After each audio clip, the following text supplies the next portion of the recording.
नमस्कार किसान भाइयों, स्वागत है आपका चैनल एग्री आकाश पे। किसान भाइयों, सबसे पहले आप ये वीडियो देखिए।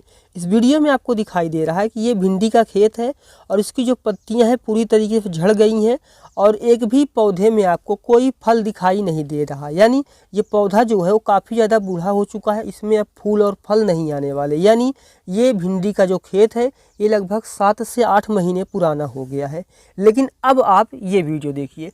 इस वीडियो में आपको दिखाई दे रहा है कि भिंडी के पौधे में कटिंग कर दी गई है, यानी कलम कर दिया गया है और उसके बाद यहाँ पे नए फूल और फल आ रहे हैं और पौधा जो है वापस से फल दे रहा है। चलिए अब दोनों में मैं आपको अंतर समझाता हूँ। देखिए, दोनों जो भिंडी का खेत है वो एक ही खेत है। ये लगभग जो आप देख रहे हैं कि जिसकी पत्तियां झड़ गई हैं और डाल काफ़ी लंबी लंबी है, ये लगभग 20 से 25 दिन पुराना वीडियो है। और ये जो आप वीडियो देख रहे हैं जिसमें कि पत्तियां जो हैं वो हरी भरी हैं और इसमें फूल और फल आ रहे हैं, ये अभी की फुटेज है। इन दोनों ही खेत एक हैं और दोनों ही भिंडी जो है वो एक है। खेत भी एक है, भिंडी भी एक है, बस समय का अंतर है। तो हमने इसमें क्या किया है जिससे कि वापस उत्पादन शुरू हो गया है, यही बताने वाला हूं मैं आज आपको इस वीडियो में। तो इस वीडियो में हम मुख्यतः 3 से 4 चीज़ों में बात करने वाले हैं। पहला, भिंडी की कटिंग कैसे करें, यानी उसमें कलम कैसे करें, उसमें कौन सा खाद डालें, उसमें कौन सा स्प्रे डालें। और वीडियो के आखिर में हम ये बात करेंगे कि कई बार हमने देखा होता है कि जैसे ही 3 से 4 महीने होता है भिंडी में बहुत सारे रोग आ जाते हैं। तो वैसा क्या करें हम कि 8 से 9 महीने बाद भी रोग उसमें ना लगे और आप काफ़ी अच्छा उत्पादन ले पाएँ। तो पूरी जानकारी सही विधि से समझने के लिए इस वीडियो को आप पूरा देखिएगा। चैनल पर पहली बार आए हैं, चैनल को सब्सक्राइब कर लीजिएगा, क्योंकि यहाँ पर मैं आपके लिए खेती बाड़ी से जुड़ी हुई ऐसी ही महत्वपूर्ण वीडियो बनाता रहता हूँ। तो चलिए शुरू करते हैं। किसान भाइयों, देखिए, इस समय जो भिंडी का रेट है वो काफ़ी ज़्यादा होता है, क्योंकि इस समय सर्दियां आ रही होती हैं और जो भी भिंडी लगी होती है, चाहे वो जनवरी फरवरी मार्च की बुआई की गई हो, चाहे वो जून जुलाई की हो, वो ख़त्म हो गई होती है। तो इस समय आवक कम होती है, डिमांड ज़्यादा होती है, इस वजह से जो मार्केट में रेट है वो भी बढ़ जाता है। इस समय 1 किलो भिंडी की जो कीमत है वो 60 से 70 रुपये हो जाती है। तो अगर आप ये तरीका अपने खेत में अपनाते हैं तब आप न सिर्फ अच्छा उत्पादन ले पाएंगे बल्कि पूरे साल की अपेक्षा सबसे महंगा रेट भी ले पाएंगे। तो चलिए एक एक चीज़ों के बारे में हम बात करते हैं। सबसे पहले बात करेंगे कलम। देखिए, कलम आपको किस तरीके से करना है ये काफ़ी ज़्यादा इम्पॉर्टेंट होता है। सबसे पहले आपको ये ध्यान देना है कि आपका जो पौधा है वो कहाँ से आप कटिंग करेंगे तो उसमें 3 से 4 शाखाएं निकल सकती हैं, क्योंकि अगर आपको उत्पादन लेना है तो उसमें अच्छी शाखाएं निकलना बहुत ही ज़रूरी है। तो कहाँ से आप कटाई करें कि 3 से 4 शाखाएं निकल सकें और पौधा वापस से ग्रो कर सके, वहाँ पे आपको कटाई करना है। जैसे अगर आप हमारे खेत में देख रहे हैं तो हमने यहाँ पे लगभग 1.5 से 2 फीट पे कटाई की हुई है। किसी किसी पौधे पे हमने 1.5 पौने 2 फीट पे कटाई की हुई है, किसी पे हमने 2 फीट पे की हुई है। आपको ये ध्यान देना है कि कहाँ पे शाखाएं निकल सकती हैं, उस हिसाब से आपको कटाई करना है। कटाई करने के तुरंत बाद किसान भी आपको अपने खेत में अगर सूखी जमीन है तो हल्की सिंचाई कर देना है और उसके बाद किसान भी तुरंत आपको 10 से 12 किलो डीएपी और उसमें किसान भाई 8 से 10 किलो यूरिया और 2 से 3 किलो पोटास, अगर आपके खेत में पत्ते से संबंधित रोग लगते हैं या फिर खेत में पोटास की कमी है तो पोटास भी आप डाल सकते हैं। नहीं तो आप डीएपी और यूरिया लीजिए और अपने खेत में डाल दीजिए। उसके बाद किसान भाई अगर आपके खेत में खरपतवार हैं तो आप उनको भी साफ कर लीजिए। अब आपने साफ कर दिया और अगर आप देखें किसान भाइयों खरपतवार काफ़ी ज़्यादा थे तो आप एक चीज़ कर सकते हैं, हल्की हल्की गुड़ाई कर सकते हैं खेत में। अगर आप हल्की हल्की गुड़ाई करेंगे तो इससे 2 फायदे मिलेंगे। पहला, आपकी जो मिट्टी है उसको ऑक्सीजन जाएगा, जड़ें अच्छे से विकास करेंगी और उसके बाद किसान भाइयों शाखाएँ भी उससे अच्छे से विकास करेंगी। और दूसरा फायदा इसका हुआ खरपतवार भी नहीं उग पाएंगे। तो आप हल्की निराई गुड़ाई कर दीजिए और अगर छोटे छोटे घास हैं तो आप सीधा गुड़ाई भी कर सकते हैं। उसके बाद किसान भाइयों एक सिंचाई आप कर देंगे। 4 से 5 दिन बाद आप देखेंगे तो आपकी जो पौधा था जिसकी आपने कटाई की हुई थी उसमें शाखाएं निकलने शुरू हो गई हैं, छोटे छोटे उसमें नए नए अंकुर आ रहे हैं और शाखाएं छोटी छोटी बढ़ रही हैं। तो उस स्थिति में आपको क्या करना है, उस स्थिति में आपको 1 एकड़ में 30 से 35 किलो किसान भाई यूरिया लेनी है और 250 से लेकर के 400 ग्राम तक आप सूक्ष्म पोषक तत्व मिला सकते हैं। और अगर आपका पौधा थोड़ा सा बड़ा हो रहा है, शाखाएं निकल रही हैं, तो 300 से 400 ग्राम का सूक्ष्म पोषक तत्व डालेंगे तो बहुत जल्दी आपका पौधा जो है वो विकास करेगा। तो आप 350 से 400 ग्राम तक ले लीजिए सूक्ष्म पोषक तत्व, उसमें 30 से 35 किलो यूरिया लेकर के अपने खेत में डाल दीजिए। और उसके बाद किसान भी आपको एक फनफूद नाशक का स्प्रे करना है। फनफूद नाशक जैसे इंडोफिलियम 45 होता है, जिसमें कि मैंकोजेब 75% WP होता है, इसी तरह का आप ले सकते हैं, या फिर आप UPL का साफ भी ले सकते हैं। कोई सा भी फनफूद नाशक आप लीजिए और उसको 250 से 300 ग्राम लेकर के अपने पत्तियों पे स्प्रे कर दीजिए। जब आपके किसान में जो कल्ले हैं, जो पत्तियां जो बढ़ रही होती हैं और उस पर आप फनफूद नाशक का स्प्रे कर देंगे तो कोई रोग और समस्या उस पर नहीं आएगी। अब आप किसान भी अपने यूरिया भी डाल दी, स्प्रे भी कर दिया, 4 से 5 दिन में आप देखेंगे तो आपको जो छोटे छोटे शाखाएं निकल रही थी वो बड़ी हो रही हैं और पत्तियां भी आपकी बड़ी हो रही हैं। और कहीं कहीं पे आप देखेंगे तो जो आपके किसान भाइयों भिंडी है उसमें फूल भी आने वाले हैं। जब आप देखेंगे कि फूल आने वाले हैं, शुरू होने वाले हैं, ठीक उसी समय किसान भाई आपको लेके आना है 05234 1 किलो लेना है। 2 फिल्टर पानी मिला करके आपको इसका स्प्रे कर सकते हैं। और अगर आपके खेत में कोई रोग और समस्या थी, खासकर फल में कोई समस्या आ रही थी, तो आप छोटा सा पैकेट ले आ सकते हैं बोरोन का। आप 100 से 150 ग्राम बोरोन ले सकते हैं।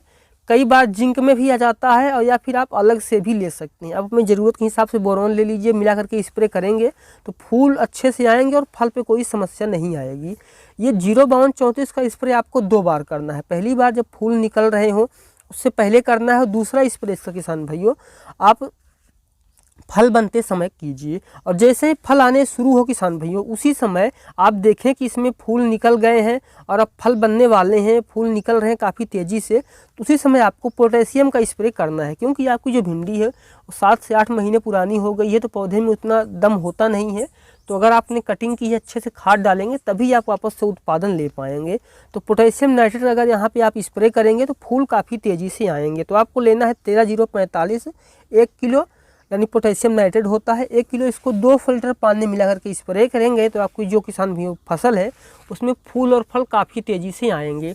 और जैसे ही आपकी पहली तुड़ाई आने वाली हो उससे पहले आप उसमें फनफूद नाशक का एक स्प्रे और कर दीजिए। अब आप किसान भाइयों भिंडी की फसल से काफ़ी अच्छा उत्पादन ले पाएंगे। लेकिन अब यहाँ पे किसान भाइयों 2 चीज़ें आती हैं। पहला, जैसे मैंने कहा कि 2-3 महीने शुरुआत में जब भिंडी उत्पादन देती है उसके बाद उसमें रोग और समस्याएँ आ जाती हैं।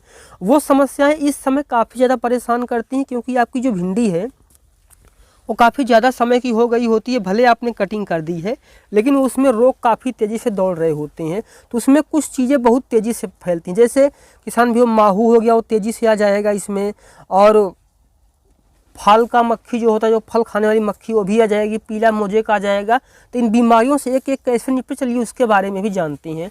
और अगर आप ये वीडियो पूरा देखेंगे, जो मैंने वीडियो के अंतिम में चीज़ें बताई हैं, तब आप काफ़ी अच्छा उत्पादन ले पाएंगे। जैसे मैंने कहा कि चेपा या माहू आ जाता है तो ये बहुत तेज़ी से आता है। इसके लिए आप क्या करें, सबसे पहले आप ये समझिए कि ये बैठता कहाँ है। ये नए फूल पत्तों पे बैठता है, नई फलियों पे बैठता है, और जैसे ही आप जैसे कटाई कर रहे हैं तो ये तुरंत आपके खेत में आ जाएगा।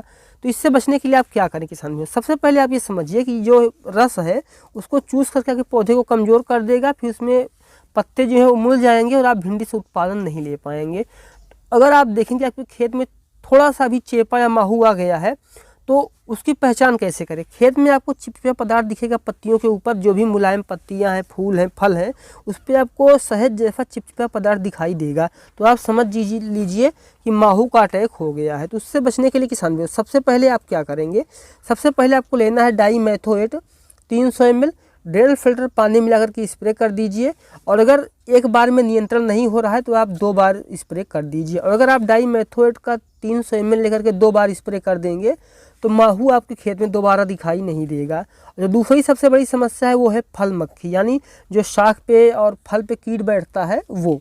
यह पौधे में जब किसान में विकास हो रहा होता है तो उसी समय आता है। जैसे आप वापस से कटाई करेंगे तो शुरू में आपको कोई समस्या नहीं देखेंगी, लेकिन जैसे ही आपने कटाई किया, छटाई कर दी, नई शाखाएं निकली, ये सारी समस्याएं आपके पास आ जाएंगी। तो फल मक्खी के लिए नियंत्रण कैसे करें, आप ये ध्यान दीजिए कि ये नई शाखा और नए फूल फल के आसपास ही आएगा और फल का रस चूस लेगा, फूल का रस चूस लेगा, फिर वो पौधा सूख जाएगा, क्योंकि वो उसमें अपना मल भर देता है, जिससे कि बाद में जो पौधा है, यानी जो पहले शाखा सूखेगी फिर धीरे धीरे पूरा पौधा सूख जाएगा। तो उसके नियंत्रण के लिए किसान भाई आपको लेना है फ्लूबेंडियामाइड 50 ml, और इसको 2 फिल्टर पानी मिला करके स्प्रे कर देना है, ये समस्या नहीं आएगी। और तीसरा कीड़ा है वो सबसे खतरनाक है, वो है ब्लिस्टर बीटल। ये किसान में जो ब्लिस्टर बीटल होता है ये बहुत ही ज़्यादा परेशान करता है। ये पौधे में मुलायम भाग पे बैठता है, जो पत्ते हैं, फूल है, उसको पहले हमला कर देता है, फिर उसको खाता है। बाद में जो किसान भैया का पूरा पौधा है वो इससे बर्बाद हो जाता है। तो इससे बचने के लिए क्या करें? सबसे पहले अगर आप देखें खेत में इसका अटैक हो चुका है तो इनको इकट्ठा कर लीजिए और उसके बाद या जला दीजिए तो कहीं दूर मिट्टी में दबा दीजिए। लेकिन अगर आपके खेत में काफ़ी तेज़ी से फैल गया है तो आप क्या करेंगे? उसके लिए किसान भाइयों आप ले सकते हैं मैलाथियान। मैलाथियान लेना है 400 ml, उसको 2 फिल्टर पानी में मिला करके स्प्रे करना है।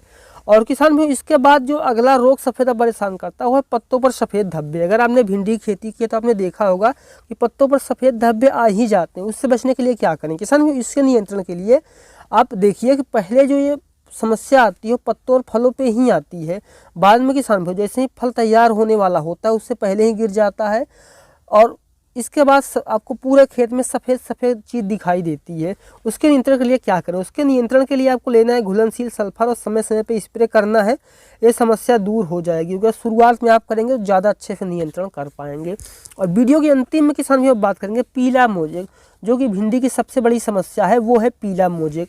पीला मोजेक किस तरीके से लगता है आप उसको भी समझ लीजिए। किसान भाई इस रोग में जो सारे पत्ते हैं वो पीले हो जाते हैं, उनमें धारियाँ जो होती हैं पीली पड़ जाती हैं, पौधे का विकास रुक जाता है, पैदावार पूरी तरीके से बर्बाद हो जाता है, 80 से 90% पैदावार जो है वो ख़त्म हो जाती है। और धीरे धीरे जो किसान भाइयों पौधे का विकास भी रुक जाता है और पूरा फसल बर्बाद हो जाती है। उससे बचने के लिए क्या करें? उससे बचने का सबसे अच्छा तरीका है कि आप उस किस्म का चुनाव करें जो कि रोग प्रतिरोधी हो। और जो दूसरा तरीका है किसान भाई वो ये है कि आप समय समय पर नियंत्रण करते रहें। मान लीजिए आपने ऐसी किस्म का चुनाव नहीं किया, आपके खेत में समस्या आ गई है, तब आप क्या कर सकते हैं? किसान भाई उस समस्या से बचने के लिए आप घुलनशील फनफूंदनाशक ले लीजिए या फिर सल्फर ले लीजिए। फनफूंदनाशक घुलनशील ही होता है या फिर आप तो यानी सल्फर ले लीजिए घुलने वाले, या फिर आप फनफूंदनाशक ले लीजिए, पानी में घोल करके जड़ के पास स्प्रे करेंगे तो ये समस्या दूर हो जाएगी। लेकिन मैं आपको रिकमेंड करूंगा कि अगर थोड़ी दूर में है तो आप इसको ट्राई कीजिए। और आपके पूरे खेत में फैल गया है तो आप इसको नहीं बचा सकते हैं, आप फसल को काट करके दूसरी फसल लगाइए। और इस बार आप ऐसी वैरायटी लगाइए, कोई सी फसल लगाएं उसमें ऐसी वैरायटी लगाएं जो कि पीला मोजेक के प्रति रोग प्रतिरोधी हो। तो किसान भाई ये था हमारा शानदार वीडियो। ये वीडियो देख करके आपको कैसा लगा कमेंट सेक्शन में जरूर लिखिएगा। आप कहाँ से देख रहे हैं ये भी लिखिएगा। वीडियो अगर आपको थोड़ा सा ही पसंद आया है तो इस वीडियो को लाइक कर दीजिए और चैनल पर पहली बार आए हैं तो सब्सक्राइब जरूर कीजिएगा। तो मिलते हैं किसी एक और वीडियो में नए टॉपिक के साथ। वीडियो देखने के लिए आपका बहुत बहुत धन्यवाद।